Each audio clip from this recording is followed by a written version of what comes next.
Vamos a empezar a hablar de, ahora sí, neuroanatomía de Adebis, ¿ok? Algunos aspectos, o algunos últimos aspectos de introducción, vamos a decirlo así. Fíjense que el sistema nervioso central, para su estudio, no solemos aplicar los ejes planimétricos convencionales, es decir, consideremos que la planimetría anatómica se aplica sobre un cuerpo en posición anatómica y tiene ciertos términos de situación y dirección, anterior, posterior, etc. Bueno, eso no aplica en sistema nervioso central, o cuando menos el encéfalo posee sus propios ejes de referencia. La excepción es el cerebelo, pero en general el encéfalo posee sus propios ejes de referencia. Tenemos dos juegos de ejes que se aplican en el encéfalo, específicamente en la división del telencéfalo y diencéfalo se aplican los ejes de Forel. Dirán ustedes, ¿cuál es la gran diferencia de los ejes de Forel a los ejes planimétricos convencionales? Por ejemplo, aquí estoy colocándoles como referencia los ejes planimétricos convencionales. Tienen una diferencia como de 15 grados. Y nomás por eso, bueno, hay otro detalle que está aquí y tiene que ver con las equivalencias de términos. Generalmente en todo el cuerpo humano el término ventral es equivalente de adelante o anterior y el término dorsal es equivalente de posterior. Sin embargo, en teleencéfalo y diencéfalo el término dorsal es equivalente de superior y el término ventral es equivalente de inferior. ¿Vamos bien hasta acá? Entonces, las dos manifestaciones más grandes de las diferencias de los ejes de Forel que se aplican a telencéfalo y diencéfalo con respecto a los ejes convencionales es una ligera rotación, aproximadamente 15 grados, y por otro lado, que en este contexto dorsal es arriba y ventral es abajo. ¿Dudas, preguntas, quejas o aclaraciones hasta acá? ¿No? Bueno, brevemente les voy a hablar de los ejes de Meynert, pero ahorita no los vamos a ocupar porque estos se aplican en tallo encefálico y todavía no vamos a ver tallo encefálico. Básicamente también es otros 15 grados inclinado, nada más que estos en dirección contraria. Háblale. Seguramente te está mintiendo. ¿Ok?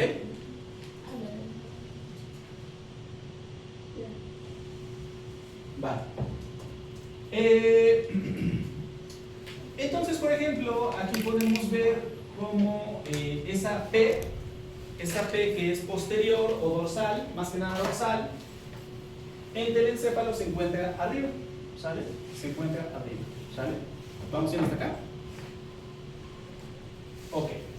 Pues vamos a hablar de la corteza cerebral. Recapitulando, vamos a ver desde arriba hacia abajo. Vamos a empezar con telencéfalo, diencéfalo, mesencéfalo, romboencéfalo, etc. ¿Okay? El telencéfalo es una estructura grande, es la que más se desarrolla, entonces lo vamos a dividir en tres partes. La parte periférica, que es la corteza, luego la materia blanca y luego la parte profunda, que son los núcleos. Aquí podemos ver una esquematización que nos muestra el desarrollo de las 5 vesículas secundarias: telencéfalo, diencéfalo, mesencéfalo, romboencéfalo y no es romboencéfalo, todo esto sería romboencéfalo. Esta es metaencéfalo y esta es mielencéfalo, ¿ok? Aunque le vamos a echar imaginación ahorita con lo que voy a decir, estas vesículas más o menos tenían el mismo tamaño en el comienzo de los tiempos. Pero conforme vemos la progresión del desarrollo, notamos que la vesícula marcada con el número 10 comienza a desarrollarse de forma mucho más acelerada que las otras vesículas, hasta que notablemente... me comí una imagen acá. Creo que me comí una imagen acá, pero bueno, el punto es que al final esta vesícula supera en volumen a todas las demás, ¿sale? A todas las demás juntas. La mayor parte del volumen del encéfalo deriva de la vesícula teleencefálica. Bueno, ahora, durante su desarrollo, esa vesícula telencefálica tiene algunas partes que se diferencian se diferencian de forma muy marcada. Esa sería la forma de decirlo. Entonces, en esa imagen podemos ver una vesícula telencefálica y podemos ver que tiene una parte delgada, independientemente de los colores. Esto es delgado y esto más o menos, pero es delgado, ¿ok? Lo azul, lo amarillo claro y lo rojo es delgado. Y lo naranja es basal y grueso. ¿Sale? Lo naranja es basal y grueso. O bueno, ¿esto no es naranja? Amarillo. Amarillo. Ah, perdónenme la vida. ¿Cómo le llamaremos a esto para distinguirlo de esto? Amarillo Amarillo fuerte. ¿Amarillo fuerte? Sí. Amarillo fuerte. ¿Sale? ¿Vamos a ir hasta acá? Ok. Amarillo fuerte. ¿Estamos de acuerdo? Bueno. Entonces la parte amarillo fuerte es basal y gruesa y todo el resto es delgado. ¿Vamos a ir hasta acá? Bueno. Esta parte amarillo fuerte se denomina subpalio. Todo el resto se denomina palio. ¿Vamos bien hasta acá? Bueno, el palio es el precursor de la corteza cerebral. El subpalio lo vamos a ver más adelante, pero es el precursor de lo que llamamos núcleos basales. ¿Hasta esta parte vamos bien? Entonces, la vesícula telencefálica dará origen a dos principales categorías o grupos de estructuras: corteza cerebral y núcleos basales. ¿Cómo se llaman esos precursores? Palio en el caso de la corteza cerebral, subpalio en el caso de los precursores de núcleos basales. ¿Vamos bien hasta acá? Ok.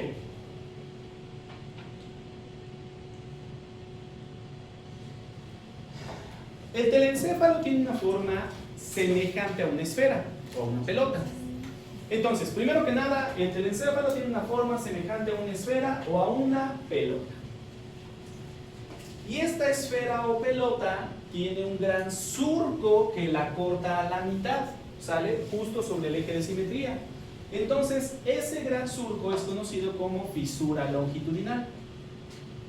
Gracias a eso, el telencéfalo completo puede ser dividido en semiesferas, o dicho con otra palabra, hemisferios, ¿sale? Mitades de esferas. ¿Vamos bien? Perfecto. Entonces, todo el telencéfalo, ¿sale? Toda la corteza cerebral puede ser dividida, primero que nada, en dos hemisferios cerebrales. Muy bien. Ahora, después de haber dividido en hemisferios cerebrales, ¿podemos tener subunidades? Sí, claro que sí. Los lóbulos cerebrales. Quisiera, antes de entrar de lleno, esto probablemente los que tomaron Anatomía 2 conmigo, esta controversia sí la tengan presente, pero quisiera comentarles que en español cometemos un error sistemático, un error técnico muy grave. En latín existe la palabra lobus y la palabra lobe en inglés. Ambas palabras se refieren a la porción redondeada de un órgano. Porción de un órgano redondeada, ¿sale? Porción de un órgano redondeada. Eso es un lobus o lobe, que desafortunadamente al traducir al español lo tradujeron como lóbulo. El problema es que también en latín y en inglés existen los términos lobulus y lóbule, que al traducir al español ocurre un problema. Podríamos decir que se debe de traducir como lobulillo, pero erróneamente mucha gente traduce lóbulus o lóbule como lóbulo, ¿sale? Esto genera que en algunos libros de pronto aparecen 7, 8, 9, 12 lóbulos cerebrales. No, solo hay 6 lóbulos cerebrales, tajantemente, solo hay 6 lóbulos cerebrales. Si les aparecen más, probablemente lo que hubo es un error de traducción. Tradujeron lobulillos como lóbulo. ¿Vamos viendo hasta acá? Ok. Entonces, lobulillos sería la más adecuada traducción, es poco utilizada y pues genera muchas confusiones. ¿Por qué? Porque ¿cómo se diría? El español técnico médico lo hablamos con las patas. Bueno, entonces aquí con bonitos colores. Madre mía, yo no distingo los colores, espérenme. Bueno, no distingo los colores, pero estoy seguro de que aquí hay un color y acá hay otro color. ¿Ustedes sí los distinguen? Sí. Ah, bueno, mis ojos no. Entonces, aquí tenemos un hemisferio cerebral izquierdo, estamos en una vista lateral. En otras palabras, nuestro sujeto anatómico se encuentra así, en esta posición. Si no me equivoco, traté de alinear todas las vistas laterales de hemisferios cerebrales, siempre van a ser hemisferio cerebral izquierdo y en esta posición. Traté de que en todas mis imágenes sea así. Bueno, pero contemplen que tenemos dos hemisferios cerebrales. Vamos a ir hasta acá. Bueno, entonces, ¿este qué color es? Amarillo. Amarillo. Bueno, con amarillo tenemos al lóbulo frontal. ¿Ok? Lóbulo frontal. Se denominó así por su estrecha relación con el hueso frontal. ¿Qué color hay en esta zona? Verde. Verde. Con color verde tenemos al lóbulo parietal por su estrecha relación con el hueso parietal. Después, con una especie, ¿es rosa? Rosa. Sí, con rosa, chíngame los ojos, tenemos al lóbulo relacionado con el hueso occipital. Entonces, lóbulo Occipital. occipital. Y con color azul tenemos al lóbulo vinculado con el hueso temporal. Lóbulo temporal. ¿Ok? Estos cuatro, inclusive todos ustedes ya se lo sabían, ¿saben? Seguramente desde la prepa, desde la primaria, les enseñaron estos cuatro lóbulos. Y fueron los primeros en ser descubiertos. Ahora, después se fueron describiendo o descubriendo nuevos lóbulos. Primero que nada, antes de pasar a lo que sigue, les quiero comentar lo siguiente. Aquí hay un surco. Este surco está separando lóbulo frontal del lóbulo parietal. Se llama surco central. ¿Ok? Más adelante en una imagen lo marco, pero ahorita es valioso ya saber esto. Surco central. Entre el lóbulo temporal y los lóbulos frontal y parietal tenemos un segundo surco que se llama surco lateral. ¿Sale? Por cierto, tienen los epónimos. El surco central también se conoce como surco de Rolando y el surco lateral también se conoce como surco de Silvio. Dígame, joven. ¿Cómo dijo que se llamaba el...? Central de Rolando. Ah, El lateral que por cierto es este, es el de Silvio, ¿sale? Surco lateral o de Silvio. ¿Vamos a ir hasta acá? Bueno. ¿Qué tan profundo se imaginan que es el surco lateral? ¿1 centímetro? ¿2 centímetros? ¿5 centímetros? Bueno, pues es bien profundo. Tan profundo que si nosotros tomamos el lóbulo temporal y lo jalamos, encontramos en las profundidades del surco lateral otro lóbulo completo. Como este lóbulo está aislado de los demás, se le dice lóbulo de la isla o en latín lóbulo de la ínsula. ¿Vamos bien hasta el momento? Entonces, en las profundidades del surco lateral hay tantos recovecos, es tan profundo y además tan caprichosamente organizado que encontramos otro lóbulo ahí, lóbulo de la ínsula, ¿sale? Lóbulo de la ínsula. Perfecto.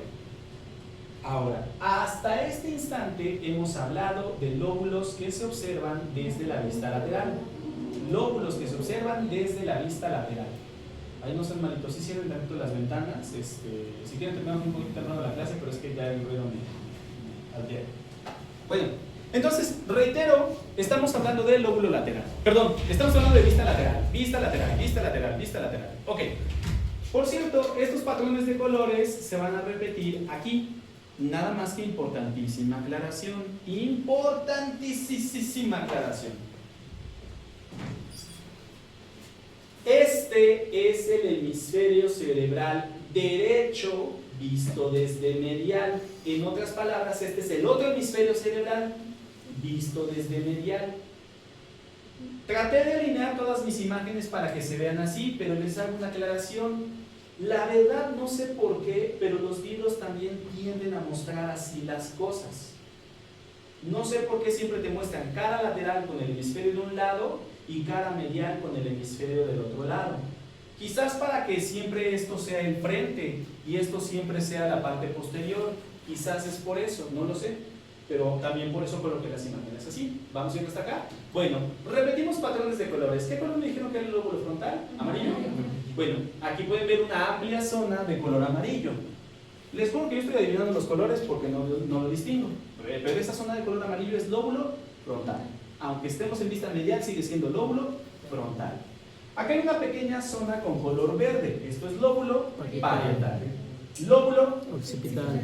lóbulo Temporal. temporal. Bueno, y ahora aparece muy notoriamente, así bien chingame los ojos, con color morado, un lóbulo. Si se dan cuenta, o bueno, a lo mejor no lo sabían, pero si no yo se los chismeo, esto ya es materia blanca, ¿sale? Esto es materia blanca, materia blanca. Esto de acá no, pero esto sí es materia blanca. ¿Vamos bien hasta acá? Por lo tanto, ese lóbulo morado está en el límite entre la materia gris y la materia blanca.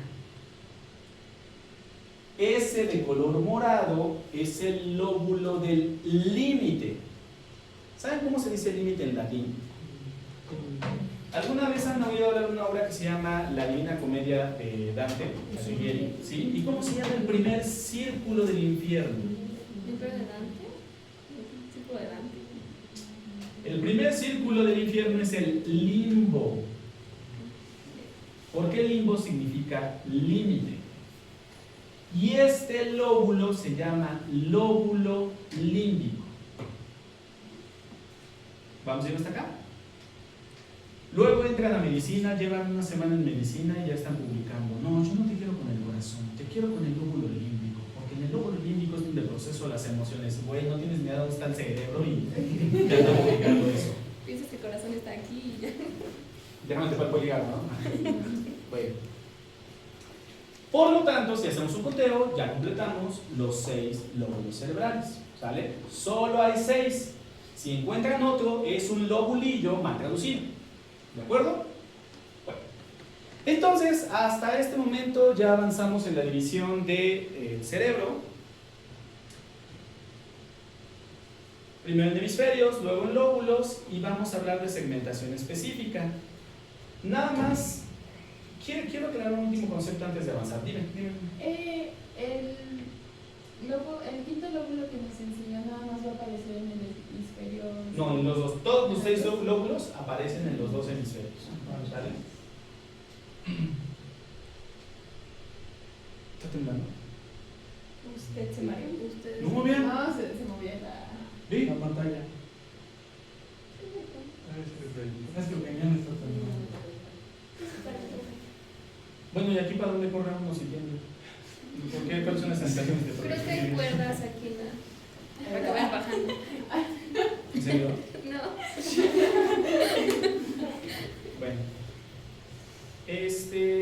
Antes de avanzar con lo último que es de segmentación específica, quisiera hacer algunas aclaraciones sobre términos en inglés.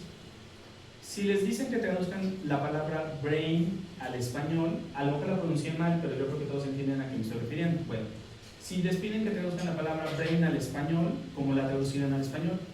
Cerebro. Todos tendríamos a pensar que cerebro, y si no estamos en un contexto técnico médico, pues vale la pena, salimos adelante. Pero la traducción técnica correcta del término brain del inglés al español es encéfalo. Brain se traduce al español como encéfalo. ¿Vamos bien hasta acá? La siguiente cuestión. ¿Qué es el cerebro? El cerebro es el prosencéfalo. Antes de decir cuáles son los componentes de se entiende que si cerebro es prosencéfalo, entonces el cerebro es una parte del encéfalo. ¿Vamos bien hasta acá? Bueno, por último, el cerebro es la suma de telencéfalo y diencéfalo. Diencéfalo, por si no se acuerdan, es todo lo que lleva el nombre de tálamo. Insisto, es muy justificable que ustedes hagan las traducciones como me lo dijeron al principio, y es lo que ocurre siempre. Pero como estamos llegando a un nivel técnico, ya están en una universidad, ya van a ejercer, ya van a hacer investigación, van a hacer punta de lanza, lo que ustedes quieran, entonces brain se traduce al español como encéfalo. Y pueden decir ustedes, oiga doctor, y si quiero decir cerebro en inglés desde un punto de vista técnico correcto, ¿cómo digo cerebro en inglés? Cerebrum. ¿Sale? ¿Por qué? Porque en inglés se admite utilizar el término en latín para hacer una correcta traducción. Cerebrum. ¿Vamos bien hasta acá? Bueno. ¿Ya la puedo cambiar? Reaccionen, digan Sí, algo. sí. Bueno, entonces, ya dividimos al telencéfalo en hemisferios cerebrales, en lóbulos cerebrales y hay segmentaciones específicas. ¿A qué me refiero con esto? Bueno, puede haber muchos criterios para dividir después de la subunidad del lóbulo a la corteza cerebral. Por ejemplo, podemos utilizar criterios estructurales, podemos utilizar criterios filogenéticos, podemos utilizar criterios ontogénicos, criterios citoarquitectónicos, criterios mieloarquitectónicos, criterios funcionales, criterios vasculares o incluso ahora está más de moda, criterios conectómicos. ¿Cuál de estos mapas es correcto? Pues depende de la utilidad que le vayamos a dar. El criterio estructural es casi obligado porque al final de cuentas la materia se llama neuroanatomía y porque los principales surcos que vamos a marcar como frontera o que vamos a mencionar como frontera suelen ser muy constantes de un individuo a otro, son una buena referencia. Ahora, los mapas filogénicos y ontogénicos quizás no nos casemos con ellos tanto como para que se lo tengan que aprender a rajatabla, pero que sí entiendan el concepto que está detrás de buscar esas formas de dividir a la corteza, de mapear a la corteza. Y por último, haremos unas fuertes críticas de los famosos mapas citoarquitectónicos y mieloarquitectónicos cuando lleguemos a esos. ¿A cuáles de estos estilos les vamos a poner muchísimo hincapié ahorita? Al criterio estructural y al criterio funcional. ¿Sale? Los demás los mencionaremos, pero en estos dos estilos de mapeo nos vamos a basar. ¿Vamos bien hasta acá? Pues nos arrancamos con el criterio de división de la corteza por razones estructurales. Resulta que la corteza no es lisa como una sandía, sino que tiene un sistema de valles y de montañas. Entonces aquí están los valles y aquí están las montañas, valles y montañas, valles y montañas. Esos valles, esos hundimientos se llaman surcos cerebrales y las montañas se llaman circunvoluciones o giros cerebrales. ¿Vamos bien hasta acá? Bueno, algunos autores hacen diferenciación en los surcos y dicen que hay surcos primarios, secundarios y terciarios. La razón para diferenciarlos es que los surcos primarios son grandotes y son constantes. Si nos vamos al extremo opuesto, los surcos terciarios son chiquitos y son inconstantes para fines prácticos. ¿Vamos bien hasta acá? Bueno. Entonces, ahorita vamos a comenzar hablando de surcos primarios porque son muy constantes de un individuo a otro. Después hablaremos un poquito de surcos secundarios, los terciarios ni los vamos a mencionar porque no vale la pena. ¿De acuerdo?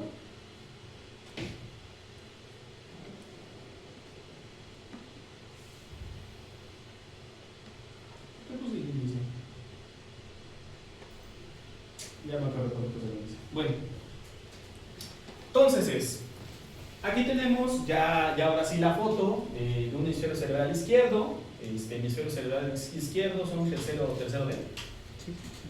Tercero D, el hemisferio cerebral izquierdo. Están remarcados surcos primarios en la vista lateral. Surcos primarios en la vista lateral. Vemos al surco central que ya se los había presentado y al surco lateral que ya se los había presentado. Paul, ¿cuál es el epónimo del surco central? Del surco central es Ay, no. Pues me lo preguntaste hace rato. No, le pregunté al otro. Bueno, ¿cuál es el epónimo del surco lateral? De No, ese era no. De Silvio, sale de Silvio. perdón. Surco lateral de Silvio, surco central o de Rolando. Va. Claramente tenemos separaciones del lóbulo frontal con respecto a los otros lóbulos. Está muy bien separado, requete bien separado. Pero los límites del lóbulo parietal, occipital y temporal no están muy bien marcados. No hay un surco constante que nos permita hacer esa separación. Así que nos imaginamos las cosas. Podemos observar dos pequeñas partes de grandes surcos primarios.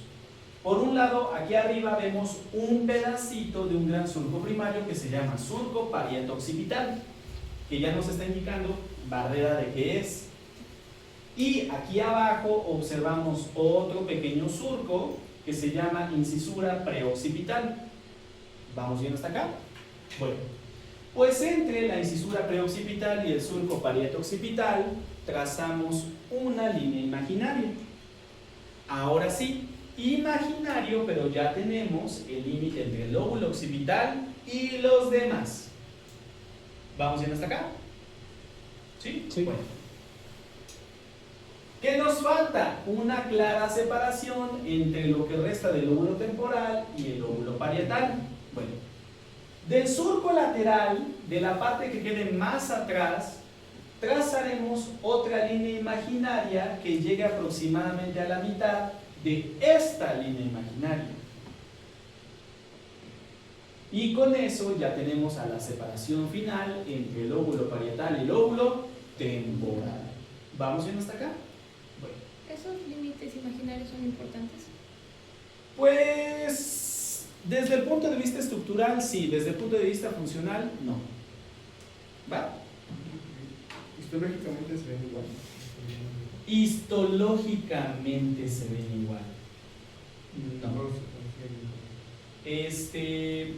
Nada más regresando para no hacer mucho spoiler, ven que les dije que hay una clasificación citoarquitectónica. Cuando menos tenemos 11 tipos de citoarquitecturas diferentes en esa zona. ¿Sale? Lo vamos a ver brevemente. ¿Vamos bien hasta acá? Díganme por favor. ¿Qué? Ah, sí, bueno, ya. Yo pensé que me dijo que era la clase. ¿No le qué? Ok, ay. Bueno, debían de aparecer flecha por flecha, pero bueno, luego lo borré. Lo que están señalando las flechas son surcos secundarios, ¿sale? De hecho, si no me equivoco, siempre van a aparecer los surcos secundarios con color verde lima limón. ¿Vamos bien hasta acá? Sí, vamos bien hasta acá. Sí. Sale pues. Entonces, dentro del lóbulo temporal, ahí estamos señalando un par de surcos, con el sofisticado nombre de surco temporal superior y surco temporal inferior. ¿Vamos bien hasta acá? Sí. ¿Saben qué? Sí lo programé mal, porque según yo aparecían primero las líneas y luego los nombres. Porque aparecían las líneas y yo les decía, ¿cómo se llama esta línea? Y ya lo adivinaba. Pero bueno, lo programé mal las animaciones. Así como que tenemos surco temporal inferior y superior, fíjense que en el lóbulo temporal acá hay una flecha y dos flechas. ¿Vamos bien hasta acá? Sí. Y esas flechas señalan surcos. ¿Estamos de acuerdo? Allá en el lado occipital. ¿Sí lo ven? Sí. Solo son dos flechas. ¿Cómo le llamarían a esos surcos señalados por esas dos flechas? Surco occipital Surco superior. occipital superior y surco Occipital occipital inferior. inferior. Exacto. ¿Sale? ¿Ya vieron? Qué bonito. Sale. Vámonos al frontal. Omitan la flecha de hasta allá arriba. Omitanla esa. Esa ahorita no la tengo. Vamos a ir hasta acá. ¿Cómo llamarían al surco señalado por esta flecha y por esta flecha? Surco temporal superior y surco temporal Frontal. frontal. Frontal superior y el mismo temporal. Frontal superior y frontal inferior. ¿Vamos a ir hasta acá? ¡Uy, qué bonito! El temporal, el occipital y el frontal tienen patrones de división similares.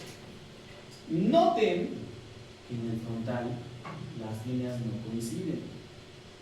Y eso no es error mío. Así lo ponen los libros. ¿Sale? Pero el frontal tiene su surco frontal superior y su surco frontal inferior. ¿Vamos a ir hasta acá? ¿Cómo que no coinciden? Lo que ocurre es que cuando se describió originalmente el surco frontal superior y el surco frontal inferior, los cerebros sí tenían ese patrón de que muchos presentaban claramente un surco transversal acá.